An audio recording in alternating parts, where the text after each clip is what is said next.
ವಿರೋಧಿಸಿ ಪತ್ರ ಚಳವಳಿ ಅಭಿಯಾನ ಇಡೀ ನಮ್ಮ ರಾಜ್ಯಾದ್ಯಂತ ನಡೀತದೆ ಹಾಗೂ ಒತ್ತುವರಿ ವಿಚಾರ ಕೂಡ ಇದರಲ್ಲಿ ಸೇರ್ಕೊಂಡಿದೆ.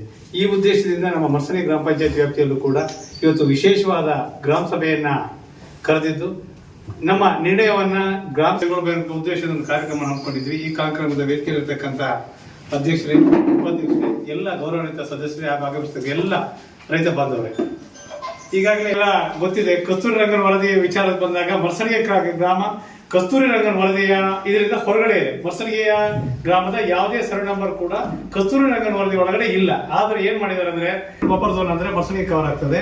ಇಡಕಲಿ ಗ್ರಾಮ ಪಂಚಾಯತಿಯ ಸರ್ವೆ ನಂಬರ್ ಸೇರಿದಾಗ ನಮ್ಗೆ ಕವರ್ ಆಗ್ತದೆ. ಬಲಿಗೆ ಗ್ರಾಮದಿಂದ ಸೇರಿದಾಗ ನಮಗೆ ಕವರ್ ಆಗುತ್ತೆ.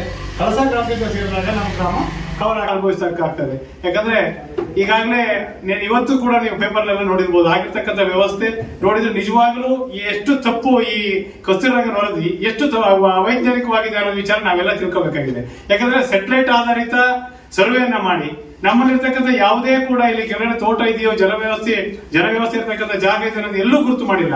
ಒಟ್ಟಿನಲ್ಲಿ ಮೇಲಿನ ಸೆಟಲೈಟ್ ಆಧಾರಿತ ಸರ್ವೆಗಳ ಮುಖಾಂತರ ಜಾರಿ ಆಗಬೇಕಾಗಿದ್ದು 6ನೇ ಬಾರಿ ಒತ್ತಡ ಹೇರ್ತಾ ಇರ್ತಕ್ಕಂಥದ್ದು. ಇದರ ನಿಜವಾದ ಕೊಡುಗೆ ಹೋಗಬೇಕಾಗಿದ್ದು ನಮ್ಮ ಗೋವಾ ಫೌಂಡೇಶನ್ಗೆ, ಆ NGO ಮಾಡಿದಂತ ವ್ಯವಸ್ಥೆಯನ್ನ ನಾವು ಇವತ್ತು ಇಲ್ಲಿಗೆ ಬಂದು ತಲುಪಿದೀವಿ. ಅದಕ್ಕಾಗಿ ಏನ್ ಮಾಡಿದರೆ ಪದೇ ಪದೇ ಒಂದೊಂದು ಸಮಿತಿಗಳನ್ನ ರೆಡಿ ಮಾಡ್ಕೊಂಡ್ ಬಂದ್ರು. ಆ ಸಮಿತಿಯವರು ಕೊಟ್ಟಂತ ವರದಿಯನ್ನ ಯಾವುದೇ ಸರ್ಕಾರಗಳು ಕೂಡ ಪುರಸ್ಕರಿಸಿ ಅದ್ರ ವ್ಯವಸ್ಥೆಯನ್ನು ಸರಿ ಮಾಡ್ಬೇಕನ್ನೋ ಗೊಂದಲಕ್ಕೆ ಹೋಗ್ಲೇ ಇಲ್ಲ. ಇವತ್ತೀಗ ನಿಜವಾಗ್ಲೂ ಕಳೆದ 2 ವರ್ಷದ ಹಿಂದೆ ಸಂಜಯ್ ಕುಮಾರ್ ನೇತೃತ್ವದ ಒಂದು ಕಸ್ತೂರಿ ರಂಗನ್ ವಿರೋಧಿ ಕಸ್ತೂರಿ ರಂಗನ್ ಇರತಕ್ಕಂಥ ಏನು ನ್ಯೂನತೆಗಳಿದೆ ಅದನ್ನು ಸರಿಪಡಿಸುವ ವಿಚಾರದಲ್ಲಿ ಸಂಜಯ್ ಕುಮಾರ್ ನೇತೃತ್ವದ ಒಂದು ಸಮಿತಿಯನ್ನು ರಚನೆ ಮಾಡಿತು. 2 ವರ್ಷ ಆಯ್ತು. 2 ವರ್ಷದಲ್ಲಿ ಆ ಕಸ್ತೂರಿ ರಂಗನ್ ವರದಿಯನ್ನು ಜವಾಬ್ದಾರಿ ಹೊತ್ತಂತ ಸಂಜಯ್ ಕುಮಾರ್ ಯಾವುದೇ ಗ್ರಾಮ ಪಂಚಾಯತ್ ಇರ್ಬೋದು, ಯಾವುದೇ ನಮ್ಮ ಪಶ್ಚಿಮ ಘಟ್ಟದ ಭಾಗಗಳಿಗೆ ಬರದೆ ವರದಿಯನ್ನು ಇನ್ನೂ ಕೂಡ ಸಿದ್ಧಪಡಿಸಿಲ್ಲ. ಈ ಸಿದ್ಧಪಡಿಸಿದ ಹಿನ್ನೆಲೆಯಲ್ಲಿ ಕೂಡ ಮಾಡಿ ವರದಿಯನ್ನೇ ಸಿದ್ಧಪಡಿಸಿಲ್ಲ. ಆದ್ರೂ ಕೂಡ ಸರ್ಕಾರ ಏನ್ ಮಾಡಿದ್ದಾರೆ, ತಕ್ಷಣ ಕಸ್ತೂರಿ ರಂಗನ್ ವರದಿ ಜಾರಿ ಮಾಡಿ ಅಂತ ಹೇಳಿದ್ದಾರೆ. ಇದು 100ಕ್ಕೆ 100 ಸರಿ ಇಲ್ಲ ಅನ್ನೋ ಉದ್ದೇಶದಿಂದ ನಾವು ಗ್ರಾಮ ಸಭೆ ತೆಗೆದುಕೊಂಡು ಒಂದು ನಿರ್ಣಯವನ್ನ ಮಾಡಿ, ಜೊತೆಗೆ ನಮ್ಮಲ್ಲಿ ಒಂದು ಈಗ ಇಂಡಿವಿಜುವಲ್ ಆಗಿ ಪ್ರತಿಯೊಬ್ಬರು ಕೂಡ ಇದರ ವಿರೋಧಿ ಇದಕ್ಕಾಗಿ ಫಾರ್ಮೆಟ್ ಅನ್ನು ತಂದಿದ್ದೀವಿ. ಇದನ್ನು ನಾವು ಇಲ್ಲಿಂದ ರಿಜಿಸ್ಟರ್ ಪೋಸ್ಟ್ ಮುಖಾಂತರ ಪತ್ರ ಅಭಿಯಾನ ಚಳವಳಿಯನ್ನು ಮಾಡಬೇಕು.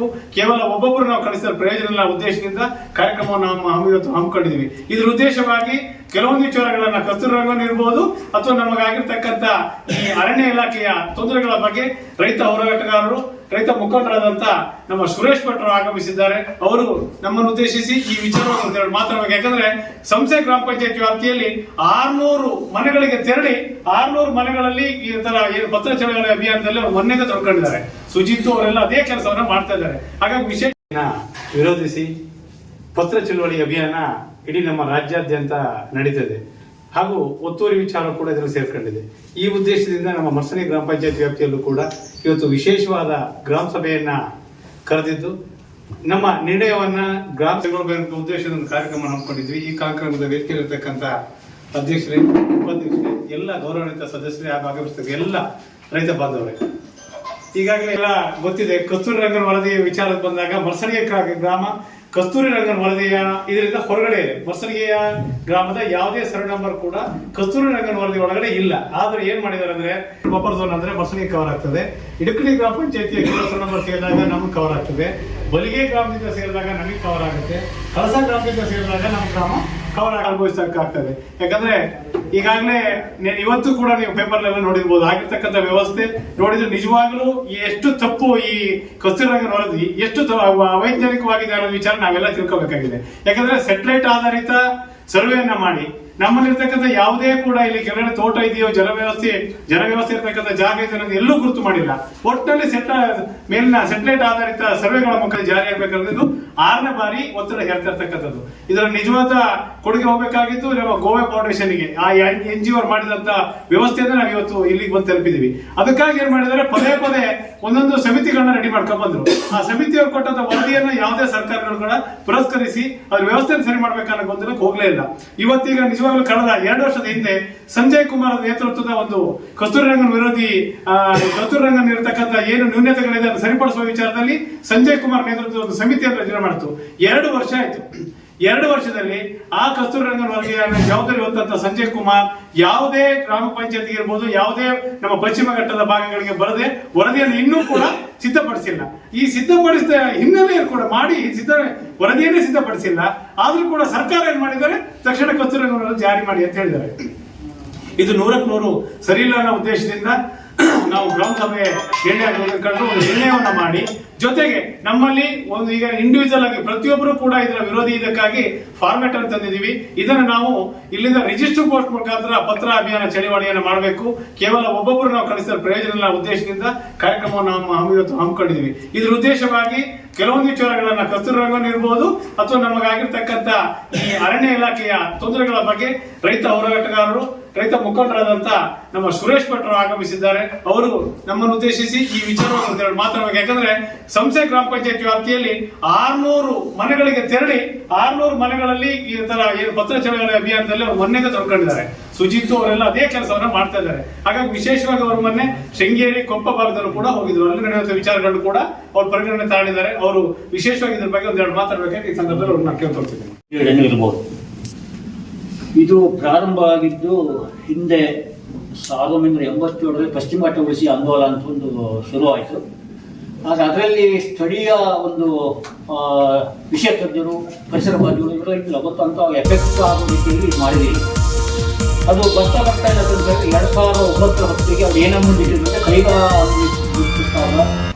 ಹರಿಹರದ ಪಾಲಿಬರ್ಸ್ ಇಂದ ಕೆಲವು ಅಪಾಯಕಾರಿ ಉದ್ಯಮಗಳು ಇಂಥವು ಬಂದಾಗ ಇದು ನಾಳೆ ಪಶ್ಚಿಮ ಘಟ್ಟಕ್ಕೆ ವಿಶೇಷವಾದ ಒಂದು ತೊಂದರೆ ಆಗುತ್ತೆ, ಇಲ್ಲಿಯ ಜನಜೀವನ ಮೇಲೆ, ಆಮೇಲೆ ಇಲ್ಲಿಯ ಕೃಷಿ ಮೇಲೆ ಅಂತ ಹೇಳಿದ್ದು ಒಂದು ಕಾನ್ಸೆಪ್ಟ್, ಅಂದರೆ ಒಂದು ತಿಳುವಳಿಕೆ ಬಂದಿತ್ತು. ಆದರೆ ನಂತರದ ಏನಾಯಿತು ಅಂತ ಹೇಳಿದ್ರೆ 2009ರಲ್ಲಿ ಇದಕ್ಕೆ NGOಗಳು ಸೇರಿಕೊಂಡ್ರು. NGOಗಳು ಅಂತ ಹೇಳಿದ್ರೆ ಹೊರದೇಶದಿಂದ ಹಣ ತಂದು ಒಂದು ಪರಿಸರ ಅವಲಂಬನೆ ಮಾಡಿದ್ರು. ಅವರು ಸೇರಿಕೊಂಡಾಗ ಏನಾಯ್ತು ಅಂತ ಹೇಳಿದ್ರೆ ಇಲ್ಲಿ ಪರಿಸರ ಉಳಿಸೋದಕ್ಕೆ ಮೇಲಿಕ್ಕಿಂತಲೂ ಹಣ ಮಾಡುವುದನ್ನೇ ಜಾಸ್ತಿ ಆಯಿತು. ಹಾಗಂತ ಮಾರುಗಾಡಿಗಳದವರು ನಿಜವಾಗ್ಲೂ ಪರಿಸರ ವಿಜ್ಞಾನಿ ಹೌದು. ಅವರು ಬಹಳ ದೀರ್ಘವಾಗಿ, ಅಂದರೆ ಈಗ ಇದು ಹೇಗಿದೆ ಅಂತ ಹೇಳಿದ್ರೆ ಪಶ್ಚಿಮ ಘಟ್ಟಗಳು ಮಹಾರಾಷ್ಟ್ರ, ಗುಜರಾತ್, ಗೋವಾ, ಕರ್ನಾಟಕ, ಕೇರಳ ಮತ್ತು ತಮಿಳುನಾಡು 6 ರಾಜ್ಯಗಳಲ್ಲಿ ಬರುತ್ತೆ. ಒಟ್ಟು ಸುಮಾರು 57,000 ಚದರ ಕಿಲೋಮೀಟರ್ಗಳು ಬರುತ್ತೆ. ಅದರಲ್ಲಿ ನಮ್ಮ ಗ್ರಾಹಕರ ವರ್ಷ ಕರ್ನಾಟಕದಲ್ಲಿ 20,668 ಚದರ ಕಿಲೋಮೀಟರ್, ಅಂದರೆ ಎಲ್ಲದಕ್ಕಿಂತ ಜಾಸ್ತಿ ನಮ್ಮದು ಬಿಟ್ಟರೆ ಮಹಾರಾಷ್ಟ್ರ ಇದೆ 12,000 ಚದರ ಕಿಲೋಮೀಟರ್, ಒಂದು 5,000 ಚದರ ಕಿಲೋಮೀಟರ್. ಕೇರಳ ಪ್ರಾರಂಭದಿಂದ ಕೂಡ ಅವರು ಗ್ರಾಮ ಸಭೆಗಳನ್ನು ಮಾಡಿ, ಆಮೇಲೆ ಅಧ್ಯಯನ ಮಾಡಿ, ಸರ್ವೆ ಮಾಡಿ, ವೈಯಕ್ತಿಕವಾಗಿ ಒಂದಷ್ಟು ಆವಿಷ್ಕಾರಗಳು ಹಾಕಿ, ಹೀಗೆಲ್ಲ ಮಾಡಿ ಅವ್ರು ಇವತ್ತು ಹಾಗಂತ ಕಾಂಗ್ರೆಸ್ ಸರ್ಕಾರ ಇದ್ದಾಗಲೂ ಕಸ್ತೂರಿ ವರದಿ ಜಾರಿ ಆಗುವಂತೆ ವಿವರಿಸ್ತು, ನಂತರದಲ್ಲಿ BJP ಸರ್ಕಾರ ಇದ್ದಾಗಲೂ ಜಾರಿ ಆಗುವಂತೆ ವಿವರಿಸ್ತು. ಆದರೆ ಇಲ್ಲಿ ಏನು ಒಂದು ಸರ್ಕಾರವೇ ಒಂದು ಅಲ್ಲಲ್ಲಿ ಸೇರ್ತವೆ ಅನ್ನೋದೆಲ್ಲ ಬೇಕಾಗಿತ್ತು. ಆದರೂ ಕೂಡ ಒಂದು ಅಂದಾಜಿನ ಪ್ರಕಾರ ನಮ್ಮ ಕರ್ನಾಟಕದಲ್ಲಿ ಕಸ್ತೂರಿ ರಂಗನ್ ವರದಿಯ ಪ್ರಕಾರ 1,573 ಹಳ್ಳಿಗಳು ಸೇರ್ತವೆ ಈ ಪಶ್ಚಿಮ ಘಟ್ಟ. ಇದರಲ್ಲಿ ಕೆಲವು ಒಳಗೆ ಬರ್ತವೆ, ಕೆಲವು ಸೈಡಲ್ಲಿ ಬರ್ತವೆ. ಈಗ ವಿಷ್ಣಾಪುರ ಹೇಳಿದಂಗೆ ನಮ್ಮ ಮಸಂಗೆ ಸೇರಿಲ್ಲ ಅಂತ ಸ್ವಲ್ಪ ಖುಷಿ ಆಗ್ಬೋದು. ಯಾಕಂದ್ರೆ ನಮ್ಮ ಸೇರಿಸಿಲ್ಲ, ಇಡುಕಣಿ ಸೇರಿಸಿದ್ದಾರೆ, ಸೊನ್ನಡಿ ಸೇರಿಸಿದ್ದಾರೆ, ಕಳ್ಕೋಡು ಸೇರಿಸಿದ್ದಾರೆ, ಸಂಸ್ಥೆ ಸೇರಿಸಿದ್ದಾರೆ, ನಮ್ಮದು ಬಿಟ್ಟು ಅಂತ ಹೇಳ್ಕೊಂಡು. ಆದರೆ ಅದರಲ್ಲಿ ಏನಿದೆ ಅಂತ ಹೇಳಿದ್ರೆ ಬಫರ್ ಝೋನ್ ವಿಸ್ತರಿಸುವ ಒಂದು ಅವಕಾಶ ಇದೆ. ಯಾಕಂದ್ರೆ 1 ಕಿಲೋಮೀಟರ್ನ 10 ಕಿಲೋಮೀಟರ್ವರೆಗೆ ಸೇರಿಸುವ ಅವಕಾಶ ಇದೆ. ಯಾಕಂದ್ರೆ ಇವತ್ತು ಇದೊಂದು ರೀತಿಯಲ್ಲಿ ಹೇಗಿದೆ ಅಂದರೆ ಫಾರಿನ್ ಫಂಡ್ ತಗೊಂಡು ಮಾಡುವಂಥ ಒಂದು ಯೋಜನೆ ಆಗಿರೋದ್ರಿಂದ ಅಲ್ಲಿ ಅಧಿಕಾರಿಗಳನ್ನು ಮತ್ತು ರಾಜಕಾರಣಿಗಳನ್ನ ಇವರು ಬುಕ್ ಮಾಡಿಕೊಂಡು ಅವ್ರು ಏನು ಬೇಕಾದ್ರೆ ಹೇಳ್ತಿದ್ದಾರೆ. ಇಲ್ಲಿ ರೈತರುಗಳನ್ನು ಯಾರೂ ಕೇಳ್ತಾ ಇಲ್ಲ. ಅದು ಒಂದು ನಮ್ಗೆ ನಿಜವಾಗ್ಲೂ ಒಂದು ದೊಡ್ಡ ಸಮಸ್ಯೆ ಇದೆ. ಪ್ರಜಾಪ್ರಭುತ್ವ ಸರ್ಕಾರಗಳು ಇದ್ದಾಗ ಆ ರೀತಿ ಆಗಬಾರ್ದಿತ್ತು, ಆಗ್ತಾ ಇದೆ. ಅದಕ್ಕೆ ಈಗ ಏನಪ್ಪ ಅಂತ ಹೇಳಿದ್ರೆ, ಈಗ ಮೊನ್ನೆ ಬಾಳಿನಲ್ಲಿ ಒಂದು ಮಲೆನಾಡು ಮತ್ತು ಕರಾವಳಿ ಪ್ರಗತಿಪರ ಒಕ್ಕೂಟದ ಒಂದು ಸಭೆ ನಡೀತು. ಅಲ್ಲಿ ಹೋಗಿದ್ದು, ಅಲ್ಲಿ ಉತ್ತರ ಕನ್ನಡ ಜಿಲ್ಲೆಯ ಇವರು ರವೀಂದ್ರ ನಾಯ್ಕ್ ಅನ್ನೋ ಒಬ್ಬರು ಲಾಯರ್ ಅವರು ಬಂದಿದ್ದರು. ಅವ್ರು ಹೇಳ್ತಾರೆ, ನಾವು ಆಗಲೇ ಉತ್ತರ ಕನ್ನಡ ಜಿಲ್ಲೆಯಲ್ಲಿ 1 ಲಕ್ಷ ಆವಿಷ್ಕಾರಗಳನ್ನ ಕಸ್ತೂರಿ ವಿರೋಧವಾಗಿ ನಾವು ಸಲ್ಲಿಸಿದ್ದೀವಿ. ಹಾಗೆ ಎಲ್ಲ ಜಿಲ್ಲೆಗಳಲ್ಲೂ ಕೂಡ ಇದು ಕೆಲಸ ಆಗಬೇಕು. ಇಲ್ಲಾಂತೇಳಿ ಏನಾಗ್ತದೆ, ಅಲ್ಲಿ ಸಂಖ್ಯೆನೇ ಆಧಾರ. ಯಾಕಂದರೆ ನಾವೇನಾದ್ರು ಉದಾಸೀನ ಮಾಡ್ಕೊತಂದ್ರೆ ಅಲ್ಲಿ ಇಲ್ಲ, ಇಲ್ಲಿ ಸಮಸ್ಯೆ ಇಲ್ಲ, ಜನ ಯಾವ ನಮ್ಮ ಆಕ್ಷೇಪಣೆ ಸಲ್ಲಿಸಿಲ್ಲ ಅನ್ನೋ ಒಂದು ತೀರ್ಮಾನ ಬರ್ತದೆ. ಕೆಲವು ಪ್ರತಿಯೊಬ್ಬರು ಸಲ್ಲಿಸಲೇಬೇಕು ಅನ್ನೋದು ಇದು ಬಂತು. ಆದರೆ ನಮ್ಮಲ್ಲಿ ಯಾಕೋ ಜನಜಾಗೃತಿ ಆಗಿಲ್ಲ. ಅದು ಒಂಥರ ಬೇಸರ ವಿಚಾರ. ಯಾವುದೇ ವಿಚಾರ ಬಂದಾಗ ನಾವು ನಮಗೇನು ತೊಂದರೆ ಇರಲ್ಲ ಅಂತ ಯೋಚನೆ ಮಾಡಿದ್ರೆ, ನಾಳೆ ಪಕ್ಕದ ಮನೆಗೆ ತೊಂದರೆ ಬಂದಿರುತ್ತೆ, ಪಕ್ಕದ ಮನೆ ನಮ್ಮ ಮನೆಗೆ ಖಂಡಿತ ಬಂದೇ ಬರುತ್ತೆ. ಅದು ಪ್ರತಿಯೊಬ್ಬರು ತಿಳ್ಕೊಳ್ಳೇಬೇಕು. ಈಗ ಇವ್ರು ಹೇಳಿದಾಗೆ ನಾಳೆ ಏನಾದರೂ ಕಸ್ತೂರಿ ವರದಿ ಜಾರಿಯಾಗಿ ಅದನ್ನ ವಿಸ್ತರಿಸಿದ್ರೆ ನಿಮ್ಮ ಕಳಸನು ಬರುತ್ತೆ, ಮರ್ಸಣಿಗೂ ಬರುತ್ತೆ. ಇಲ್ಲಿ ಯಾವುದು ನಿಮ್ಮ ಇದ್ರ ತನಕ ಇಲ್ಲಿ ನಿಮ್ಮ ಮೂರಿಯ ದಾಟಿ ನಿಮ್ಮ ಚಿಕ್ಕಳ ಹತ್ತತ್ರವರೆಗೂ ಕೂಡ ಇದು ವ್ಯಾಪಿಸೋಕೆ ಸಾಧ್ಯ ಇದೆ. ಹಾಗಾದ್ರಿಂದ ಪ್ರತಿಯೊಬ್ಬರು ಜಾಗೃತ ಆಗಬೇಕಾಗುತ್ತೆ. ಮತ್ತು ಯಾಕೆ ಯಕ್ಷಗಾನದಲ್ಲಿ ಯಾಕೆ ಬಿಡಿಸ್ಬೇಕು ಅನ್ನೋ ಒಂದು ಪ್ರಶ್ನೆ ಇದೆ, ಇದು ಕೆಲವರು ಗೊತ್ತಿದೆ. ಅದರಲ್ಲಿ ಏನಾಗಿದೆ ಅಂತ ಹೇಳಿದ್ರೆ ಎರಡು ಬಹಳ ಮುಖ್ಯವಾದ ಎರಡು ಸಮಸ್ಯೆಗಳು ಏನಂತ ಹೇಳಿದ್ರೆ, ಒಂದು ರೈತರಿಗೆ ಅನೇಕ ನಿರ್ಬಂಧಗಳು ಹೇಳಿದ್ದಾರೆ, ಅಭಿವೃದ್ಧಿಗೆ ನಿರ್ಬಂಧಗಳು ಹೇಳಿದ್ದಾರೆ. ಆ ನಿರ್ಬಂಧಗಳು ಬಂದರೆ ನಾವು ಯಾವಾಗ ನಾವು ಕೃಷಿಯನ್ನು ನಮ್ಮ ಇಷ್ಟದ ಪ್ರಕಾರ ಮಾಡ್ಲಿಕ್ಕಾಗಲ್ವೋ ಆವಾಗ ನಾವು ಹೇಳಲಿಕ್ಕೆ ನಾವೇ ಬಿಟ್ಟು ಹೋಗುವಂಥ ಪರಿಸ್ಥಿತಿ ಬರುತ್ತೆ. ಈಗ ಉದಾಹರಣೆಗೆ ರಾಸಾಯನಿಕ ಗೊಬ್ಬರ ಉಪಯೋಗ ಮಾಡುವಂಥ ಈಗ ಕಡಗಣಿತವಾಗಿ ನೀವು ಸಾವಯವ ಕೃಷಿ ಮಾಡಿ ಅಂತ ಹೇಳ್ಕೊಂಡು, ಇವತ್ತು ಕಾಫಿ ತೋಟಗಳನ್ನ ಯಾರಾದರೂ ಸಾವಯವ ಕೃಷಿ ಮಾಡಿ ಕಾಫಿ ಬೆಳೆಯಲು ಸಾಧ್ಯ ಇದೆ, ನೀವು ಯೋಚನೆ ಮಾಡಿ. ಇವತ್ತು ಲಾಲೆ ಆರಿಗಟ್ಟಲೆ ಇದು ಬೇಕಾಗಿದೆ, ಯಾವುದು ರಾಸಾಯನಿಕ ಗೊಬ್ಬರ ಬರಲೇಬೇಕು, ನಾವು ಹಾಕಲಿ. ಸಣ್ಣ ಬೆಳೆ ರೈತರೊಂದು 50 ಆದರೂ ಕೂಡ ತಿಳ್ಕೊಳ್ಬೇಕಾಗುತ್ತೆ. ಮತ್ತು ಮಣ್ಣು ಪರೀಕ್ಷೆಗಳ ಕೃಷಿ ಇಲಾಖೆ ಕೃಷಿ ಇಲಾಖೆ ಮಣ್ಣು ಪರೀಕ್ಷೆ ಮಾಡಿಕೊಟ್ರೆ ಭಾರಿ ಒಳ್ಳೆಯದು. ಅದು ಆಗಿಲ್ಲ ಅಂದ್ರೂ ಕೂಡ ಸ್ವಲ್ಪ ಪ್ರಮಾಣವನ್ನು ಸ್ವಲ್ಪ ಕಮ್ಮಿ ಮಾಡಲೇಬೇಕಾಗುತ್ತೆ. ಇನ್ನು ಇದು ಕೀಟನಾಶಕ ಉಪಯೋಗ ಮಾಡಬಾರ್ದು ಅಂತ ಹೇಳ್ತಾರೆ.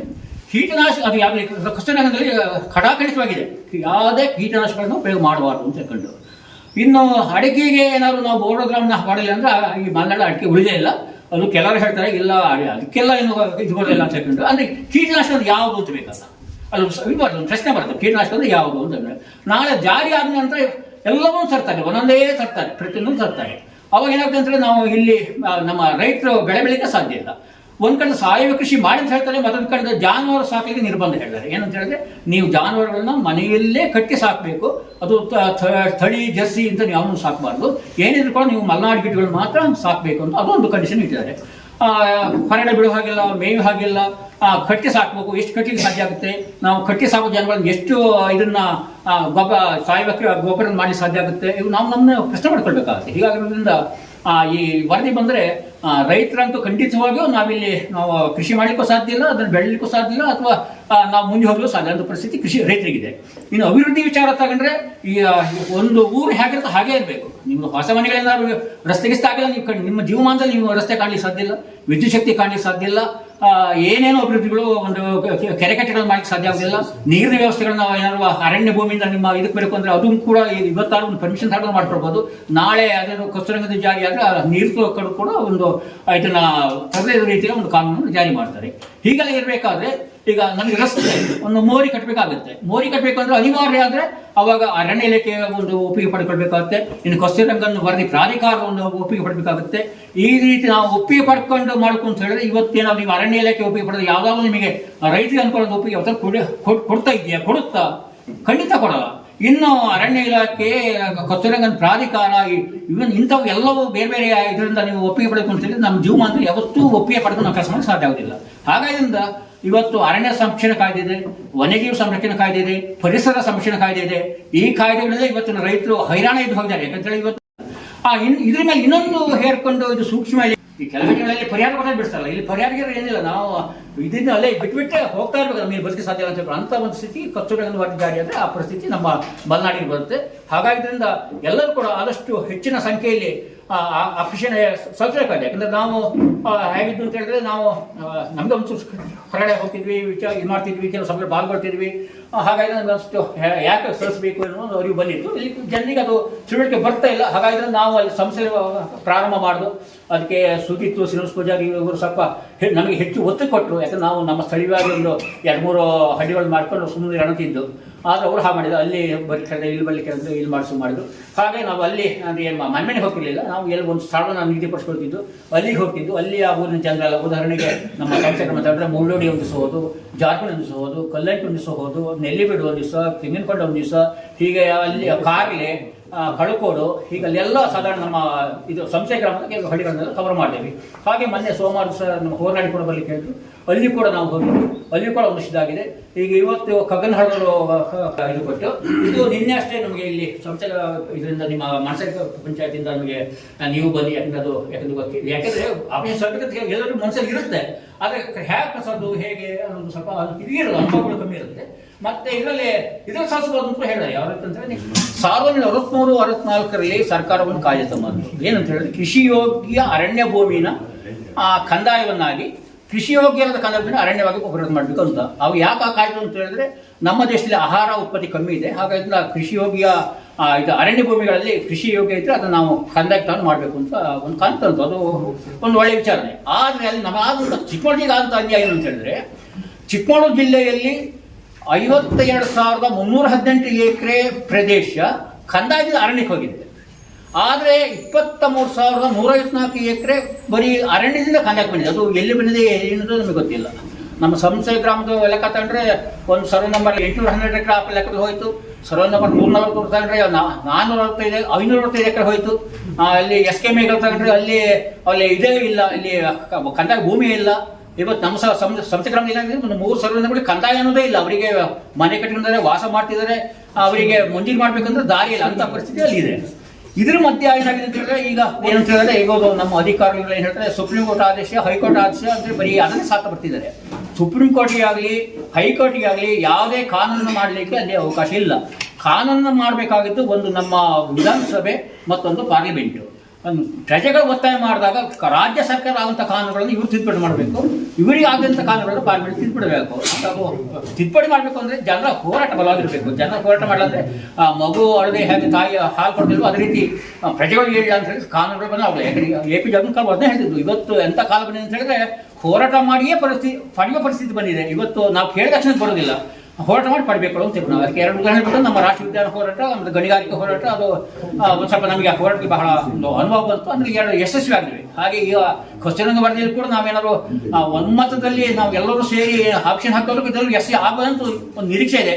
ಕೊನೆಯ ಪಕ್ಷ ಪೂರ್ತಿ ಯಶಸ್ವಿ ಆಗೋ ಅಂತ ಹೇಳಿದ್ರು ಕೂಡ ಇದು ಈ ನಾವೇನು ಬಾಧಿತ ಹಳ್ಳಿಗಳಿದಾವಲ್ಲ, ಇವರು ಅವರ ಅಭಿವೃದ್ಧಿಗಾಗಲಿ ಅಥವಾ ಇದಕ್ಕಾಗಲಿ ಅವರು ಯಾವುದೇ ಸಮಸ್ಯೆ ತರಬಾರ್ದು.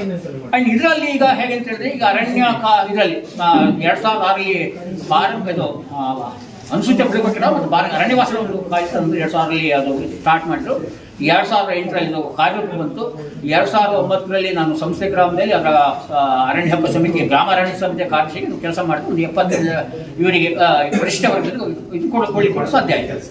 ಆದರೆ ಇತರ ಪಾರಂಪರ್ಯ ಅನವಶ್ಯ ಏನಾಯ್ತು ಅಂತ ಹೇಳಿದ್ರೆ, ಅವರಿಗೆ 3 ತಲೆಮಾರು ಇರಬೇಕು. ಆ 3 ತಲೆಮಾರು ಅಂತ ಹೇಳಿದ್ರೆ 70 ಹಿಂದೆ ಇರಬೇಕು. 2017ಕ್ಕೆ 35 ಹಿಂದೆ ಅಂದರೆ 1930 ಹೋಗುತ್ತೆ. 1930 ಹಿಂದೆ ಸಲ್ಲಿಸಿದ್ರೆ ಮಾತ್ರ ಅವರಿಗೆ ಕೊಡ್ಬೋದು ಅಂತ ಇದು ಒಂದು ಮಾಡಿದ್ರು. ಯಾರಿಗೂ 1930 ಹಿಂದೆ ದಾಖಲೆ ಸಲ್ಲಿಸಕ್ಕಾಗಿಲ್ಲ. ವಾಸ ಇದ್ರೂ ಕೂಡ ದಾಖಲೆ ಸಿಗ್ತಿರಲಿಲ್ಲ, ಸಲ್ಲಿಸಕ್ಕಾಗಿಲ್ಲ. ಹಾಗೆ ಪಾರಂಪರ್ಯ ಅರಣ್ಯವಾಸಿಗಳು ಯಾರಿಗೂ ಅರಣ್ಯ ಹಕ್ಕು ಪಡ್ಕೊಳ್ಳಿಕ್ಕಾಗಿಲ್ಲ. ಈಗ ಏನು ಮಾಡಿದೆ ಅಂತ ಹೇಳಿ, ಈಗ ಕಳೆದ ಅಧಿವೇಶನದಲ್ಲಿ ಅರಣ್ಯ ಮಂತ್ರಿಗಳಿಗೆ ಈಶ್ವರ ಖಂಡ್ರೆ ಇವರೇ ವಿಧಾನಸಭೆಯಲ್ಲಿ ಚರ್ಚೆ ಮಾಡಿ ಅದನ್ನು ಕೇಂದ್ರಕ್ಕೆ ಇದಕ್ಕೆ ತಿದ್ದುಪಡಿಗೆ ಕಳಿಸಿದ್ದಾರೆ. ಅದು ಏನಪ್ಪ ಅಂತ ಹೇಳಿ, ಇವತ್ತು ನಾನು ಎಲ್ಲ ಕಡೆ ಹೇಳ್ತಾ ಬಂದೇನೆ. ಈಗ ಮೊನ್ನೆ DC ಮೀಟ್ ಮಾಡಿದ್ದು, AC ಮೀಟ್ ಮಾಡಿದ್ದು, ಖಾತಾ DF ಮೀಟ್ ಮಾಡಿದ್ದು. ಏನು ಹೇಳಿದ್ರು ನೋಡಿ, 10 ಈಗ ನಾನು ದಯವಿಟ್ಟು ಯಾರು 10 ಎಕರೆ ಮೇಲಿದ್ರೆ ಇವ್ರು ಬರೀ 10 ಎಕರೆ ಒಳಗಿದೆ ಅಂತ ತಿಳ್ಕೊಬೇಡಿ. ಯಾಕಂತ ಹೇಳಿದ್ರೆ ಇವು ಬೇರೆ ಬೇರೆ ಇರ್ತವೆ, ಪ್ರಜಾಪ್ರಭುತ್ವದಲ್ಲಿ ಕಡೆಗೆ ಅವಕಾಶ ಇರುತ್ತೆ. ಅದು 10 ಎಕರೆ ಒಳಗಿನವರಿಗೆ ಇದೊಂದು ಒಳ್ಳೆಯ ಸದುಪಯೋಗ, ಒಂದು ಅವಕಾಶ. ಅದು ತಿದ್ದುಪಡಿಯಾಗಿ ಬರಬೇಕು. ಆ ತಿದ್ದುಪಡಿಯಾಗಿ ಬರೋ ತನಕ ಅರಣ್ಯ ಇಲಾಖೆಯವರು 10 ಎಕರೆ ಒಳಗಿಂದು ಮುಟ್ಟಲೇಬಾರದು. ಯಾಕಂತ ಹೇಳಿದ್ರೆ ಅವರು ಕೇಂದ್ರಕ್ಕೆ ತಿದ್ದುಪಡಿ ಕಳಿಸಿರೋದು ಅವಧಿ ಬಗ್ಗೆ ಮಾತ್ರ. 2000 ಡಿಸೆಂಬರ್ 13 ಈಗ ಹೇಗೆ ಪರಿಶಿಷ್ಟ ವರ್ಗದವರಿಗೆ ಟೈಮಿನ ಒಂದು ಇದೆಯಾ, ಅದೇ ರೀತಿ ಇತರರಿಗೂ ಬರಬೇಕು ಅಂತ ಹೇಳಿ ಕಳಿಸಿದ್ದಾರೆ. ಅದು ಕಳಿಸಿದ ಮೇಲೆ ತಿದ್ದುಪಡಿ ಬರೋ ತನಕ 10 ಎಕರೆ ಒಳಗಿನ ಯಾವನೇ ಕೃಷಿಕ ಇದ್ರೂ ಕೂಡ ಅದನ್ನು ಮುಟ್ಟಬಾರ್ದು. ಯಾಕಂದ್ರೆ ಅದು ಬೇಕಾದ್ರೆ ನೀವೆಲ್ಲರೂ ಬರ್ತಾರೆ, ಅದು ನಾವು ಬೇಕಾದ್ರೆ ಬರ್ತೀವಿ, ಅದು ಅರಣ್ಯಕ್ಕೆ ಗಮನ ತರೋಣ, ಯಾವ ಎಲ್ಲಿಗೆ ಬೇಕು ಗಮನ ತರೋಣ. ಅದು ನಾವು ಕೆಲವು ಬರೆದು ಕೊಡ್ತೀವಿ ಅಥವಾ ಅಧಿಕಾರ ಗಮನಕ್ಕೆ ತಂದೇವಿ. ಅದು ಕಾನೂನು ಬಗ್ಗೆ ಅದೇನು ಕಾನೂನು ವಿರೋಧಿಯಾದ ಕ್ರಮವಲ್ಲ. ಯಾಕಂದ್ರೆ ನಾವು ಕಾನೂನು ವಿರೋಧ ಹೋಗ್ತಿದ್ದ ಆಗುದಿಲ್ಲ. ಕಾನೂನು ವಿರೋಧವಾದಾಗ ಹೋರಾಟ ಮಾಡಿ ನಮ್ಮ ಪರವಾಗಿ ಕಾನೂನು ತಂದ್ಕೊಳ್ಬೇಕಾಗುತ್ತೆ. ಆಮೇಲೆ 10 ಎಕರೆ ಮೇಲಿಂದು ಏನಾದ್ರು ಇದ್ರೆ ಅದಕ್ಕೆ ಸುಮಾರು ಈಗ ರೆವಿನ್ಯೂದಲ್ಲಿ ಒಂದು ಇದು ಮಾಡಿದೆ, ಒಂದು 438 ಅವನಿಗೆ ಇರುತ್ತೆ, ಮತ್ತೊಂದು 25 ಎಕರೆ ಲೀಸ್ ಕೊಡ್ಬೋದು ಒಂದು ಇದಿದೆ. ಒಂದು 30 ಎಕರೆವರೆಗೆ ಪರವಾಗಿಲ್ಲ. ಇದು 10 ಎಕರೆ ಒಳಗಿದೆ. ಮೇಲಿಂದ ಸ್ವಲ್ಪ ಕಾನೂನು ತಿದ್ದುಪಡಿಗೆ ಆಗಬೇಕು. ಅದು ಹೋರಾಟಗಳಿದ್ದಾವೆ, ಅದು ಬೇರೆ ಬೇರೆ ದಾರಿ ಇದೆ. ಕಾಫಿ ಉದ್ಯಮ ಇದೆ, ಅನಿಷ್ಟ ಹೋಗುತ್ತೆ, ಕಾರ್ಮಿಕ ಸಮಸ್ಯೆ ಇದೆ, ಅದು ಹಾಳಾಗುತ್ತೆ, ವಿದೇಶಿ ಇದೆ, ಅದು ಹಾಳಾಗುತ್ತೆ. ಇಂಥವೆಲ್ಲ ಒಂದಷ್ಟು ಇವೆ. ಇನ್ನೊಂದು ಕಟ್ಟಲಿಕ್ಕೆ ಜಾಗವೇ ಇಲ್ಲ, ನಮಗೆ ಮನೆ ಇಲ್ಲ, ಕೆಲವರು ಸಾವಿರಾರು ರೂಪಾಯಿ ಮಾಡ್ಕೊಂಡಿದ್ದಾರೆ ಅಂತೂ ಆಧಾರಗೊಂಡು ಇದ್ದಿದೆ. ಒಂದು ಕಡೆ ನಮಗೆ ಭೂ ರಹಿತ ಕುಂತಿದ್ದಾವೆ. ಹೀಗೆ ಕೆಲವು ಸಮಸ್ಯೆ ಬೇರೆ ಬೇರೆ ಇದೆ. ಹಾಗಂತ ಸರ್ಕಾರಗಳು ವಿರೋಧಿ ಕೂಗುಗಳನ್ನು ಸಮಾಧಾನಪಡಿಸಬೇಕಾಗುತ್ತೆ, ಇತ್ಲಾಗಿ ಕಾಫಿ ಬೆಳೆಗಳನ್ನು ಸಮಾಧಾನಪಡಿಸಬೇಕಾಗುತ್ತೆ. ಮಧ್ಯಂತರದ ಒಂದು ತೀರ್ಮಾನ ತಗೊಂಡು ಈ ಏನು ಮಲೆನಾಡುಗಳು ನೆಮ್ಮದಿ ಬದುಕುವ ಅವಕಾಶ ಕೊಡಬೇಕಾಗುತ್ತೆ. ನಾವು ಆಗಲೇ ಇವರಿಗೆ ಸರ್ಕಾರಕ್ಕೆ ನಾವು ಮನುಷ್ಯತ್ವ ಎಲ್ಲರೂ ಕೂಡ ಮನುಷ್ಯರಿಗೆ ಬೇಕಾಗಿ ನೆಮ್ಮದಿ ಬದುಕೋದಾಗಿ. ಯಾಕಂದ್ರೆ ನಾವೇನು ನಮ್ಮ ಪಾಡಿ ನಾವು ಮಾಡ್ಕೊಂಡು ನೆಮ್ಮದಿ ಇದ್ದು, ಈಗ ಏನಾಗಿದ್ರೆ ಒಂದು ರೀತಿಯಲ್ಲಿ ಎಲ್ಲ ಮನುಷ್ಯ ಆತಂಕ, ಏನಾಗುತ್ತೋ ಅಂತ ಹೇಗೆ ಆತಂಕದಲ್ಲಿ ಬದುಕುವ ಪರಿಸ್ಥಿತಿ ಮಲೆನಾಡು ರೈತರಿಗೆ ಬಂದಿದೆ. ಹಾಗಾದ್ರಿಂದ ಇವತ್ತು ರೈತರಲ್ಲಿ ಒಗ್ಗಟ್ಟಾಗಿರೋಣ. ಸರ್ಕಾರ ಕೂಡ ನಾವೇನು ಹೇಳ್ತೋ ಅದನ್ನು ಮಾಡಲೇಬೇಕು. ಕೆಲವು ಕಾನೂನು ಇರ್ತವೆ, ಕೆಲವು ಆಗೋಗಿದ್ದಾವೆ, ಕೆಲವು ಕಾನೂನು ಬದಲಾವಣೆ ಆಗಬೇಕಿದೆ. ಹಾಗಾದ್ರಿಂದ ಒಂದು ರೀತಿ ಯಾಕಂದರೆ ಪ್ರಜಾಪ್ರಭುತ್ವದಲ್ಲಿ ನಮಗೆ ಕೇಳುವುದು ನಮ್ಮ ಹಕ್ಕು, ಹೋರಾಟವೂ ನಮ್ಮ ಹಕ್ಕು. ಹಾಗಾಗಿ ಇವತ್ತು ನಾವು ಹೋರಾಟ ಮತ್ತು ಒಂದು ಸಲಹೆ ಸಹಕಾರ ಕೊಡೋ ಮೂಲಕ ನಾವು ನಮಗೆ ಬೇಕಾಗಿ ನಾವು ಪಡ್ಕೊಳ್ಳೋಣ ಅಂತ ಹೇಳ್ತಾ ಇವತ್ತು ಇಲ್ಲಿ ಕರೆಸಿ ಒಂದು ಮಾಹಿತಿ ಕೊಡಿ ಅಂತ ಕೇಳೋದಕ್ಕೆ ನಿಮಗೆಲ್ಲ ಮನಸ್ಸು ನನ್ನ 2 ಮಾತು ಮುಗಿಸ್ತೀನಿ. ನಮಸ್ಕಾರ. ನಾವೆಲ್ಲ ಪರಿಗಣನೆ ಮಾಡ್ತೇವೆ. ದಯಮಾಡಿ ತಮ್ಮ, ಯಾಕಂದ್ರೆ ಸುಮಾರು ಒಂದಿಷ್ಟು ನಿಮ್ಮಲ್ಲೆಲ್ಲ ಇದ್ರ ಬಗ್ಗೆ ಮಾಹಿತಿ ಇರುತ್ತೆ. ಆ ಮಾಹಿತಿಯನ್ನು ದಯಮಾಡಿ ಕೊಟ್ಟಲ್ಲಿ ನಾವು ಖಂಡಿತವಾಗಿ ಅದನ್ನ ಯಾವ ರೀತಿ ಮಾಡ್ಬೇಕಾದ್ರಲ್ಲಿ ನಿರ್ಣಯ ತಗೊಳ್ತೀವಿ. ದಯಮಾಡಿ ಅದನ್ನ ನಿಮ್ಮ ಅನಿಸಿಕೆಗಳನ್ನ ವ್ಯವಸ್ಥೆಗಳನ್ನ ದಯಮಾಡಿ ತಿಳಿಸ್ಬೇಕಾಗಿ ಈ ಸಂದರ್ಭದಲ್ಲಿ ಕೇಳ್ಕೊಳ್ತೀವಿ. ಈಗ ಹಿಂದೆ ನಾವು ಪಾಸ್ ಮಾಡಿದ್ರೆ ಅಲ್ಲಿಗೆ ಕಂದಾಯ ಇಲಾಖೆಯಿಂದ ಜಾಗ ಹೋಗ್ತದೆ. ಅಲ್ಲಿಗೆ ಅವ್ರು ಘೋಷಣೆ ಮಾಡೋದು ಆ ತರ. ಎರಡನೇದಾಗಿ ಲೀಸಿದು ನೀವು ಹೇಳಿದಂಗೆ ಎಲ್ಲದಕ್ಕೂ ಕೊಡೋದಿಲ್ಲ. ಅವ್ರು ಕೊಡೋದು ಕಾಫಿ ಖರಾಬು, ಹುಲ್ಮನೆ ಖರಾಬು, ಹೋ ಮಾಡೋಕ್ಕೂ ಕೊಡೋದಿಲ್ಲ ಅನ್ನೋದೊಂದು ನ್ಯೂಸ್ ಉಂಟು. ಅದು ಎಷ್ಟು ಸತ್ಯ ಸುಳ್ಳು ಕರೆಕ್ಟ್ ಆಗಿ ಗೊತ್ತಿಲ್ಲ. ಹಾಗೆ ನಮಗೆ ಭೂಮಿ ಕೊಡು, ಅದ್ರಾಗ ಏನು ಪ್ರಯೋಜನ ಆಗಲ್ಲ. ಹೋಮಣ ಅಂತ ಹೇಳಿದಾಗ ನಿಮ್ಮ ಜಾನುವಾರು ಲೆಕ್ಕ ಹೇಳಿ, ಜಾನುವಾರು ಊರಾಗ ಎಷ್ಟು ನೋಡ್ತಾರೆ ಅನ್ನೋದು ಅಂಕಿ ಅಂತ ಕೇಳ್ತಾರೆ. ಅದ್ರ ಮೇಲೆ ನಮ್ಗೆ ಜಾಗ ಕೊಡ್ತಾರೆ. ಹಾಗಾದ್ರಿಂದ ಅದು ನಮ್ಗೇನು ಪ್ರಯೋಜನ ಕಾಣಲ್ಲ. ನಮ್ಗೇನಾದ್ರು ಕಾಫಿ ಖರಾಬು, ಹುಲ್ಮನೆ ಖರಾಬು ಅದು ಇಲ್ಲ, ಸತ್ಯ ಹೇಳ್ತಾರೆ. ಇನ್ನೇ ಅರಣ್ಯ ಅಂತೂ ನಾವು ಬಿಲ್ಕುಲ್ ಕೊಡಲ್ಲ. ಹಂಗಾಗಿ ಲೀಸಿಲಿ ಕೊಡ್ಬೇಕಾದ್ರೆ ಅರಣ್ಯ ಭೂಮಿ ಇದ್ರೆ ನಾವು ಕೊಡುವುದು ವೇಸ್ಟ್. ಯಾಕೆ ಕೊಟ್ಟು ಪಡ್ತೀವಿ ಹಂಗಾಗ್ತದೆ. ಅದು 100% ಏನಂತ ಹೇಳಿ ನೀವು ಕೊಡಿ ಅಂತ ಹೇಳಿ ನಾವು ಕೊಟ್ಟು ಅಂತ ಹೇಳಿದ್ರೆ ನಾವು ನಮ್ದು ಇಷ್ಟು ಒತ್ತುವರಿ ಅದ ಅಂತ ಹೇಳಿದ್ರೆ ಲೆಕ್ಕ ಕೊಟ್ಟಂಗೆ ಆಗ್ತದೆ. ನಾವು ಕ್ಲಿಯರ್ ಆಗಿದ್ರೆ ಮಾತ್ರ ನಾವು ಲೀಸಿಗೆ ಕೊಡ್ಬೋದು, ಬಿಟ್ರೆ ಇದನ್ನ ಕೊಡ್ಬೋದು. ಮತ್ತೆ ಇನ್ನು 10 ಎಕರೆ ಉಂಟಲ್ಲ, ಅದು ಆದೇಶ ಕಾಪಿ ಇದ್ರೆ ನಡೀತದೆ. ನೀವು ಹೇಳಿದ್ರಲ್ಲ 10 ಎಕರೆ ಅದು ಆದೇಶದ ಕಾಪಿ ಬೇಕು. ಈಗ ಫಾರೆಸ್ಟ್ನವ್ರು ಏನ್ ಹೇಳ್ತಾರೆ, ನಾವೇನು ಮಾಡ್ತಾರೆ ಕೋರ್ಟ್ ಆರ್ಡರ್ ಪ್ರಕಾರ ನಾವು ಬಂದಿದ್ದೀವಿ, ಕೇಸ್ ಆಗಿತ್ತು 2013-14 ಅಂತ ನಾವು ಬಿಡಿಸ್ತಾ ಇದ್ದೇವೆ ಅಂತ ಹೇಳ್ತಾರೆ. ಅವಾಗ ನಾವು ಅದಕ್ಕೆ 13-14 ಹಿಂದೆ ಈ ಆದೇಶ ಇದ್ರೆ ಅದು ಎಲ್ಲ ಫಾರೆಸ್ಟ್ ಅಂತಾನೆ. ಯಾವ ಸರ್ವೆ ನಂಬರ್ ಕೂಡ ರೆವಿನ್ಯೂ ಅಂತೇಳಿ ಅವರು ಒಪ್ಪೋದಿಲ್ಲ. ಎಲ್ಲ ಫಾರೆಸ್ಟ್ ನಮ್ಗೆ ಆಗಿದೆ, ನಾವು ಫಾರೆಸ್ಟ್ ಅಂತೇಳಿ ಹೋಗ್ತಿದ್ದೇವೆ.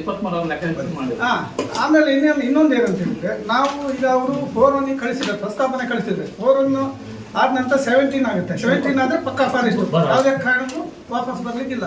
ಈಗ ಅಬ್ಜೆಕ್ಷನ್ ಮಾಡ್ಲಿಕ್ಕೆ ಒಂದು ಅವಕಾಶ ಇದೆ. ಈ ನಿರ್ಣಯ ನಮ್ಮ ಏನು ಗ್ರಾಮಸಭೆ ನಿರ್ಣಯ ಮಾಡಿ ಕಳಿಸ್ಬೇಕು, ನಿಲ್ಲಿಸ್ಬೇಕು. ಯಾರ್ಯಾರು ಒತ್ತುವರಿ ಮಾಡಿದ್ದಾರೆ ಅದನ್ನು ಬಿಟ್ಟೆ 4-1 ಕಳಿಸ್ಬೇಕು. ಹಿಂದೆ ಗ್ರಾಮಸಭೆ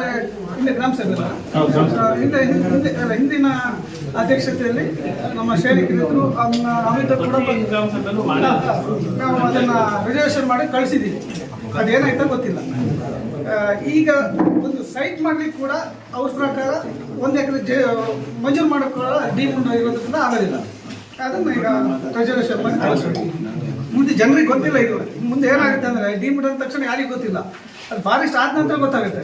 ಮನೆ ಇದ್ರು ಮನೆಯ ಕಾನೂನು ಪ್ರಕಾರ ತೆಗೆದುಬಿಡ್ತಾರೆ. ನೀವು 1 ಎಕರೆ 4 ಎಕರೆ 5 ಎಕರೆ ಬರೋದಿಲ್ಲ.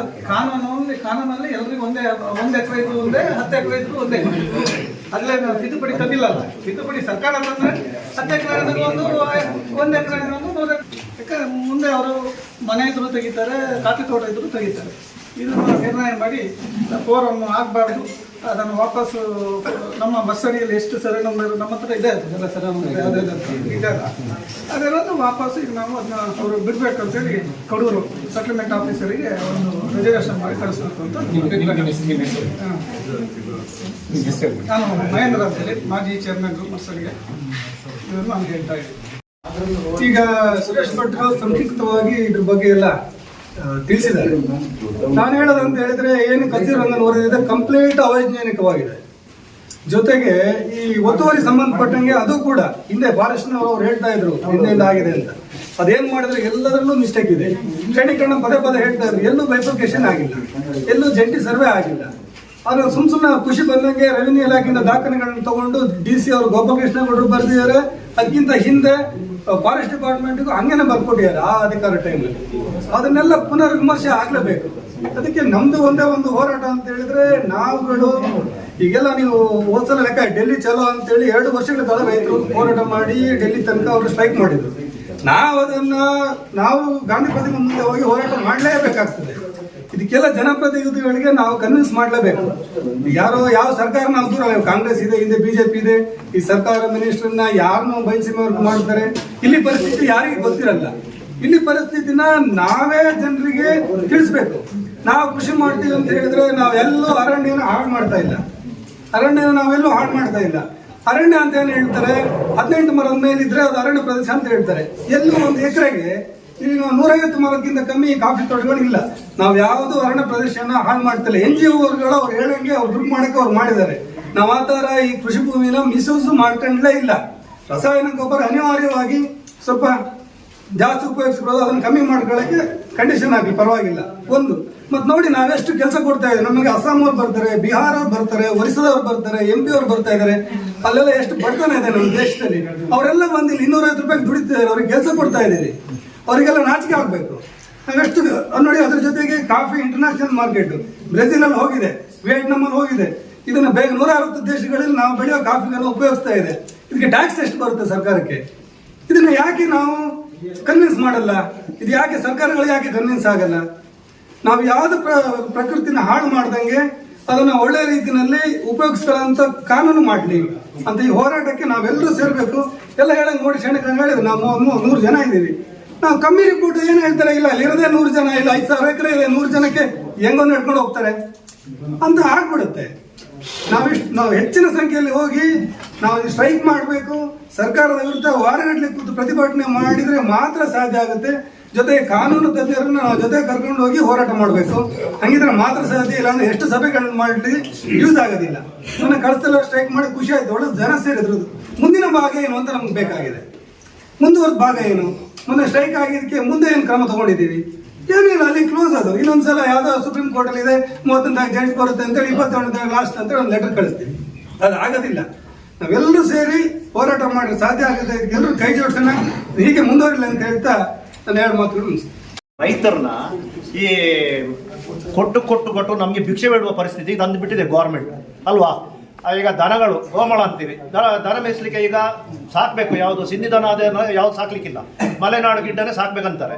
ಅದು ಗುಡ್ಡಗಳಲ್ಲಿ ಯಾವ್ದು ಮೇಯಿಸ್ಲಿಕ್ಕೆ ನಾವು ಕಟ್ಟಿಯಾಗಿ ಮಲೆನಾಡು ಗಿಡ್ಡನ ಸಾಕ್ಲಿಕ್ಕೆ ಆಗ್ತದೆ. ಈಗ ನಾವು ಕಾಫಿ ತೋಟ ಮಾಡ್ತೀವಿ, ಗದ್ದೆ ಮಾಡ್ತೀವಿ, ಎಲ್ಲರೂ ಮಾಡ್ತೀವಿ. ಯಾವ ಪರಿಸರ ನಾವು ಗದ್ದೆಯಲ್ಲಿ ಏನು ನೀರು ಹಾಳು ಮಾಡೋದಿಲ್ಲ. ಗದ್ದೆಯಲ್ಲಿ ನೀರು ಕಟ್ಕೊಳ್ತೀವಿ, ಅಂತರ್ಜಲಕ್ಕೂ ನಾವು ಉಪಯೋಗ ಮಾಡಿಸ್ತೀವಿ. ಕಾಫಿ ತೋಟದಲ್ಲಿ ಮರ ಬೆಳೆಸ್ತೀವಿ, ಅಡಿಕೆ ತೋಟದಲ್ಲೂ ಇದಿದೆ, ಹಸಿರು ಕ್ರಾಂತಿ ಆಗ್ತಾನೆ ಇದೆ. ಆದ್ರೂ ಗೌರ್ಮೆಂಟ್ ಒಂದೊಂದು ಬರುವಾಗ ಒಂದು ಎಲೆಕ್ಷನ್ ಆದ ಕೂಡಲೇ ಯಾವುದೋ ಒಂದು ತೂಕಕತೆಯನ್ನು ನಮ್ಮ ತಲೆ ಮೇಲೆ ತೂಗ್ತಾ ಇರ್ತಾರೆ. ಆ ಟೈಮಲ್ಲಿ ನಾವು ಏನು ಮಾಡಬೇಕು, ಏನು ಮಾಡಬಾರ್ದು ಅನ್ನೋ ಪರಿಸ್ಥಿತಿ ಬಿಟ್ಟರೆ, ಈ ರೋಗ ಬಂದರೆ ಹಾಸ್ಪಿಟ್ಲಿಗೆ ಹೋಗಿ ನಾವು ರೋಗನ ವಾಸಿ ಮಾಡಲಿಕ್ಕೆ ಡಾಕ್ಟರ್ಗಳಿದ್ದಾರೆ. ಈ ಥರದ್ದು ತೂಕಕತೆಗಳನ್ನು ನಮ್ಮ ಮೇಲೆ ಬಿಟ್ಟರೆ, ನಾವು ದಿನಾಲು ರೋಗದಿಂದಲೇ ಸಾಯ್ಬೇಕು. ಬಿಟ್ಟರೆ ರೈತರಿಗೆ ಅನ್ನೋದು ಈಗ ಪ್ರಾಣಿಗಳು ಬೇಕು, ಮನುಷ್ಯರು ಬೇಡ. ಈ ಗೌರ್ಮೆಂಟ್ಗೆ ಈಗ ಆ ಥರದ್ದು ಒಂದು ಭಾವನೆ ಬಂದುಬಿಟ್ಟಿದೆ.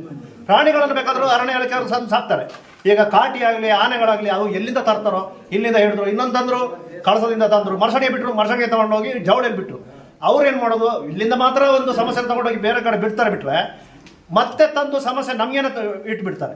ಹಾಗಾಗಿ ನಾವು ರೈತರಾಗಿ ಇಷ್ಟ ತನಕ, ಈಗ ನೀವು ಹೇಳಿದಂಗೆ ಸುರೇಶ್ ಭಟ್ರು 35 ಕೋಟಿ, ಈಗ 140 ಕೋಟಿ ಜನಕ್ಕೆ ಸಾವಯವ ಗೊಬ್ಬರ ಹಾಕಿ ಅದನ್ನ ಬೆಳೆದು ಇದು ಮಾಡ್ಲಿಕ್ಕೆ ಉಂಟಾ? ಒಟ್ರಾಶಿ ಜನಸಂಖ್ಯೆ ಕಮ್ಮಿ ಆಗಬೇಕು ಗೌರ್ಮೆಂಟಿಗೆ. ಆ ಥರದೊಂದು ಈ ಕೊರೋನಾದಲ್ಲಿ ಬಂದಿದ್ದಲ್ಲ, ಹಾಗೇನೆ ಇಂಜೆಕ್ಷನ್ ತಗೊಳ್ಳಿ, ಏನು ತಗೊಳ್ಳಿ, ಅದು ಏನು ಮನುಷ್ಯರು ಬದುಕಬಾರ್ದು, ಒಟ್ರಾಶಿ ಪರಿಸರ ಉಳಿಸ್ಬೇಕು. ಅವ್ರಿಗೆ ಪರಿಸರವಾದಿಗಳಿಗೆ ಕರೆಕ್ಟಾಗಿ ಏನು ಗೊತ್ತಿರ್ತದೆ, ಅವ್ರ ಮೇಲೆ ಕೂತಿರ್ತಾರೆ ದುಡ್ಡು. ಅವರಿಗೆ ಒಂದು ಸೂಟ್ ಕೇಸ್ ಹೋದ. ಈಗ ಕುದುರೆಮುಖದಲ್ಲಿ ಗಣಿಗಾರಿಕೆ ನಿಲ್ಲಿಸಿದ್ರು. ಗಣಿಗಾರಿಕೆ ನಿಲ್ಲಿಸಿದಾಗ ಅವಾಗೆಲ್ಲ ಹೋರಾಟ ಮಾಡಿದ್ರು, ಪರಿಸರವಾದಿಗಳು ಎಲ್ಲ ಇದು ಮಾಡಿದ್ರು. ಅವರಿಗೇನು ಅಲ್ಲಿ ಸ್ವಲ್ಪ ದುಡ್ಡು ಸಿಕ್ಕಿದ್ಕೊಂಡು ಅಲ್ಲಿ ಮುಚ್ಚಿ ಹೋಯ್ತು. ಆ ಥರ ಪರಿಸರವಾದಿಗಳಿಗೆ ಕರೆಕ್ಟಾಗಿ ಇದು ಮಾಡುವಂಥ ಅವರು ಈ ಜಾಗಕ್ಕೇನು ಬರೋದಿಲ್ಲ. ಈ ಥರ ಸಭೆಗಳಿಗೆ ಬಂದರೆ ಅವ್ರಿಗೆ ಗೊತ್ತಿರ್ತದಲ್ವಾ. ಆ ಥರದೆಲ್ಲ ಮಾಹಿತಿಗಳು ಕರೆಕ್ಟಾಗಿದ್ದರೆ ಪೇಪರಲ್ಲಿ ಬರೋದನ್ನೇ ಸುಪ್ರೀಂ ಕೋರ್ಟಲ್ಲಿದೆ, ಹೈಕೋರ್ಟಲ್ಲಿದೆ ಅಂತ ಹೇಳ್ತಾರೆ. ಬಿಟ್ಟರೆ ಸರಿಯಾಗಿ ಮಾಹಿತಿ ಯಾರು ಕೊಡ್ತಾರೆ? ಈಗ ನಾವು ಇಲ್ಲಿ ಒಂದು 100 ಜನನು ಹತ್ರ ಒಂದು 100-125 ಜನ ಇದ್ದೀವಿ.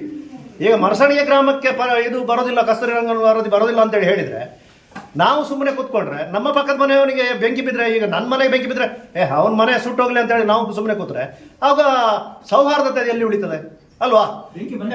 ಬೆಂಕಿ ಬಂದೇ ಬರ್ತದೆ. ಹಾಗೆ ನಾವು ನಮಗೆ ಬಫರ್ ಝೋನ್ ಬಂದಿದೆ ಅಂತೇಳಿ ಗೊತ್ತಾದ ಮೇಲೆ ಅದು ಮೇಲಿಂದ ವೈರು ಅಲ್ವಾ. ಈಗ ನಾವು 10 ಕಿಲೋಮೀಟರ್ ಕಳಸದಿಂದ ಇಲ್ಲಿಗೆ ನಮಗೆ ಬರೋದಿಲ್ಲ ಅಂತೇಳಿ ಗೊತ್ತಿಲ್ಲ. ಮೇಲ್ಗಡೆ ಆಕಾಶದಿಂದ ಸ್ಯಾಟಲೈಟಿಗೆ ಸಿಗೋದು ಬಿಟ್ರೆ ಬಫರ್ ಝೋನ್ ಬಂದಾಗ ಅವಾಗ ನಾವು ಏನು ಮಾಡ್ಲಿಕ್ಕೆ ಆಗ್ತದೆ? ನೀನು ಅವಾಗ ಕೂತಿದ್ಯಲ್ಲ ಮನೆ, ನಿನ್ನ ಮನೆಗೆ ಬೆಂಕಿ ಬೀಳಲಿಲ್ಲಲ್ಲ, ಈಗ ಬಿತ್ತಲ್ಲ ಅಂತ ಹೇಳಿದ್ರೆ ಆ ಟೈಮಲ್ಲಿ ಏನು ಮಾಡ್ಲಿಕ್ಕೆ ಆಗ್ತದೆ? ಅದಕ್ಕೆ ಈ ಸಭೆಗಳಿಂದನೇ ಮುಂದೆ ಹೋಗಿ ನಿಮ್ಮ ಅನಿಸಿಕೆಗಳನ್ನ, ಯಾಕಂದ್ರೆ ಎಲ್ಲಾ ಕಡೆ ಈ ಕಾರ್ಯಕ್ರಮ ನಡೀತಾ ಇತ್ತು. ಈಗ ನಮ್ಮ ಗ್ರಾಮ ಪಂಚಾಯತಿ ವ್ಯಾಪ್ತಿಯಲ್ಲಿ ಕಳಸಾ ತಾಲೂಕಲ್ಲಿ ಮೋಸ್ಟ್ಲಿ ವಿಶೇಷ ಗ್ರಾಮ ಸಭೆಯನ್ನ ಕಳಸಾ ತಾಲೂಕಲ್ಲಿ ಯಾವ ಗ್ರಾಮ ಪಂಚಾಯತಿಯಲ್ಲೂ ಕೂಡ ಕರೆದಿರಲಿಲ್ಲ.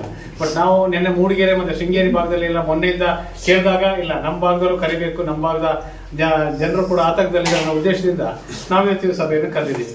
ತಮ್ಮ ನೋವುಗಳನ್ನ ಮತ್ತೆ ನಿಜವಾದ ಅನಿಸಿಕೆಗಳನ್ನ ಯಾವ ರೀತಿ ಆಗಬೇಕು, ಕಾನೂನು ತೊಡಕುಗಳು ನಮ್ಗೆ ಯಾವ ರೀತಿ ಆಗಿದೆ ಅನ್ನೋ ವಿಚಾರನ ಸವಿಸ್ತಾರವಾಗಿ ತಿಳಿಸಿದ್ರಿ. ಯಾಕಂದ್ರೆ ನಾನು ವಿಶೇಷವಾಗಿ ಇದರಲ್ಲಿ ಯಾಕೆ ಹೇಳ್ತಾ ಇದ್ದೀನಿ ಅಂದ್ರೆ, ನನ್ನನ್ನ ಸರ್ಕಾರ ಈ ಭಾಗದ ಈ ಫಾರ್ಮ್ ನಂಬರ್ 53, 57 ಈ ತರದ ಅಕ್ರಮ ಸಮಿತಿಯ ಸದಸ್ಯನಾಗಿ ಆಯ್ಕೆ ಮಾಡಿದೆ. ಇಲ್ಲಿ ಕೂತವರಲ್ಲಿ ತುಂಬಾ ಜನ ನನ್ನ ಅಂದಾಜು 4 ಎಕರೆ 38 ಗುಂಟೆ ಮಂಜೂರಿಗಾಗಿ ಅರ್ಜಿಯನ್ನು ಸಲ್ಲಿಸಿದ್ದೀರಿ. ಬಟ್ ನಾವು ಮೊನ್ನೆಯಿಂದ ಈಗ 2ನೇ ಸಭೆ ಮಾಡಿದ್ದೀವಿ. ಇದೇ ಏನಾದ್ರು ಪ್ರಕರಣ ಮುಂದುವರೆದ್ರೆ ನನ್ನ 5 ವರ್ಷದ ಅವಧಿಯಲ್ಲಿ ಒಬ್ಬರಿಗೆ ಒಂದು ಸಾಗಣೆ ಚೀಟಿ ಕೊಡೋದು ಕೂಡ ಕಷ್ಟ ಅಂತ ನನಗೆ ಅನಿಸ್ತಾ ಇದೆ. ಆಗುವ ಮಟ್ಟದಲ್ಲಿ ಇದ್ದಿದೆ. ಯಾವುದೇ ಒಂದು 53 ಫೈಲ್ ಈ ಕಳೆದ 3 ವರ್ಷದಿಂದ ಅದೇನಾಗಿದೆ, ಯಾವ ರೀತಿ ಪ್ರಕರಣ ಆಗಿದೆ ಅಂತ ಹೇಳಿದ್ರೆ, ನಿನ್ನೆ ನಮಗೆ ಮಾಹಿತಿ ಬಂದ ಪ್ರಕಾರ 2012-13 ಸಾಗುವಳಿ ಚೀಟಿಯನ್ನು ಕೊಟ್ಟಂಗೆ ಸಾಗುವಳಿ ಚೀಟಿಯನ್ನು ಹಂದಿದ್ದಾರೆ. ದುಡ್ಡನ್ನು 2012 ಕರ್ನಾಟಕ SBMಗೆ ಟ್ರೆಸರಿ ಕಟ್ಟದಾಗ ಮಾಡಿದ್ದಾರೆ. ಕಟ್ಟಿಲ್ಲ. ಆ ಸ್ಲಿಪ್ ಇದೆ, ಅದೊಂದೇ ಸ್ಲಿಪ್ ಇಟ್ಕೊಂಡಿದ್ದು ಅವ್ರಿಗೆ ಬೇಸಿಕ್ ಆಗೋದು. ಅದು ಹೇಗೆ ತಗೊಳ್ತಾರೆ? ಅದು ಫಾರೆಸ್ಟ್ ಅಂತ ಯಾವುದೋ ಒಂದು ಏರಿಯಾದಲ್ಲಿ ಯಾವುದೋ ಒಂದು ಸರ್ಕಾರಿಕರಣ ಯಾವುದೋ ಒಂದು ಸರ್ವೆ ನಂಬರ್ಲಿ 78ನೇ ಇಸ್ವಿ ಹಿಂದೆನೇ ನಿಮ್ಗೆ ಗ್ರಾಂಟ್ ಆಗಿದೆ ಹುಲ್ಲುಕೊನೆ ಕಲಾಪಲ್ಲಿ. ಅದನ್ನ ಈಗ ಅದು ಗ್ರಾಂಟ್ ಆಗಿದ್ದು ಸೇರಿ ಆ ಸರ್ವೆ ನಂಬರ್ ಫುಲ್ ನೋಡಿ ಎಷ್ಟು ಟೆಕ್ನಿಕಲ್ ಮಿಸ್ಟೇಕ್ ಎಲ್ಲ ಫಾರೆಸ್ಟ್ ಅಂತ ಮಾಡಿದ್ದಾರೆ. ಅದೇ ಇವ್ರು ಹೇಳಿದ್ರು 20 ಮರ ಇದ್ರೆ ನಾವು ಫಾರೆಸ್ಟ್ ಅಂತ ಮಾಡಿದೀವಿ ಅಂತ. ಅದಂಗೆ ಆಲ್ರೆಡಿ ಕಾಫಿ ತೋಟ ಆಗಿದ್ನ ಇವ್ರ ರಿಸರ್ವ್ ಲ್ಯಾಂಡ್ ಆದ್ರೆ ಮಾಡ್ಲಿ ಅಪ್ಪ, ಖಾಲಿ ಇದ್ದ ಜಾಗನ ಹೆಂಗ್ ಮಾಡಿದ್ರು? ಇಲ್ಲ, ನಾನು ಹೇಳ್ತಿರೋದು ಆ ಸರ್ವೆ ನಂಬರ್ ಅಲ್ಲಿ ಅಣ್ಣಪ್ಪರದೊಂದು 4 ಎಕರೆ ಇದನ್ನು ತೋರಿಸಿ ನಮ್ದೊಂದು ತೋರಿಸಿ ಬಿಟ್ರೆ ಇಡೀ ಇರ್ತಕ್ಕಂಥ ಇನ್ನೂ ಸುಮಾರು ಕುಟುಂಬಗಳಲ್ಲಿ ಇದಾವೆ. ಉದ್ದಕ್ಕೂ ತಲೆ ಇಲ್ಲಿ ಗಾಳಿಗಡ್ಡೆವರೆಗೆ ಬರುತ್ತೆ. ಸಂಪೂರ್ಣವನ್ನ ಜೇಡ್ರ ಬಲ ಹೇಳ್ದಂಗೆ ಹೇಳೋದು ಅಲ್ಲಿ ಯಾರು ಇಲ್ಲ ಅನ್ನೋ ರೀತಿಯಲ್ಲಿ ಬಂದಿರ್ತಾರೆ. ಕೊನೆ ದಿನ ಇರ್ತಕ್ಕಂಥದ್ದು. ಅದಕ್ಕೆ ನಾವು 2 ದಿನ ಮುಂಚಿತವಾಗಿ ಕರೆದಿದ್ದೀವಿ. ಈಗ 29 ಇವತ್ತು ಸಾಧ್ಯವಾದಷ್ಟು ನಾವು ಎಷ್ಟು ಜನ ಇದೆ ನಾವು ಇದನ್ನೆಲ್ಲ ಇದು ಮಾಡಿ ಇವತ್ತೇ ನಾವು ರಿಜಿಸ್ಟರ್ ಪೋಸ್ಟ್ ಮಾಡಿದ್ರೆ ಅಲ್ಲಿಗೆ ಹೋಗುತ್ತೆ. ಏನು ನಾವು ಫೋರಂ ನೋಟಿಫಿಕೇಶನ್ ನಾವು ರಾಜ್ಯ ಸರ್ಕಾರಕ್ಕೆ ಕಳಿಸ್ತೀವಿ. ಕಸ್ತೂರಿ ರಂಗನ್ ವರದಿ ವಿಚಾರನ ಸೆಂಟ್ರಲ್ ಗವರ್ಮೆಂಟ್ ಕಳಿಸೋ ರೀತಿಯಲ್ಲಿ ಅಡ್ರೆಸ್ ಮಾಡಿದ್ದೀವಿ. ಅಲ್ಲಿ ಸ್ಕೆಚ್ ಮಾಡಿದ್ದಾರೆ. ಈ ಕೃಷಿ ಆಗಿದ ಭೂಮಿಯನ್ನ ಬಿಟ್ಟೆ ಸ್ಕೆಚ್ ಮಾಡಿ ಅನ್ನೋ ವಿಚಾರನ ಮಾತಾಡಿದ್ವಿ.